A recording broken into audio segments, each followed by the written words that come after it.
Hello everyone. The tailing of nominations for the top 6 positions in the governing party was underway as the ANC gets ready for its elective conference that is to take place in Johannesburg next month. According to the sources in the ANC in KZN, nominations from Mkhize to become the next president outweigh those of Nkosazana Dlamini Zuma, who was also contesting the position. While the KZN Provincial Executive Committee has endorsed Mkhize for president, it has chosen Phumule Masaule, the former ANC chairperson in the Eastern Cape, for the position of Secretary General. Zweli resigned from the Health Ministry following the allegations to a 150 million rands tender awarded to communications company Digital Vibes during the COVID-19 pandemic, and he has been engaging with various branches including the ANC Youth League. The KZN ANC Secretary Bheki Mtolo told the IOL News about that 95% of ANC branches in the province had nominated Mkhize.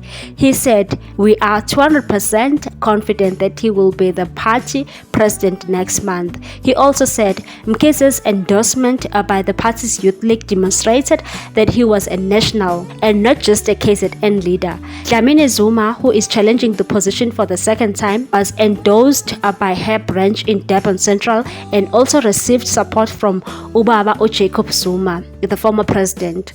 A source revealed to IOL News that the former ANC KZN Secretary Mdumiseni Ntuli had received a significant number of nominations for the Secretary General position, with the majority coming from the Moses Mabhida region in Pietermaritzburg. Ntuli has been crisscrossing the country to lobby. In an interview with the Sunday Tribune, he said he was confident his name will be called when the nominations were announced. Ntuli was unfazed by the fact that the PEC had snubbed him and instead put his faith in the branches. Ntuli said he had worked at the ANC headquarters for 10 years as a national organizer before he was elected as secretary of the province. He believed that his experience will work in his favor. Candidates with the most nominations for the top 6 positions will be listed on the ballot to be voted on by the delegations from each branch and other ANC structures. Do you think Zweli Mkhize will beat them and become a president of the ANC? Share your views on this one. Thanks for watching. Please subscribe for more news.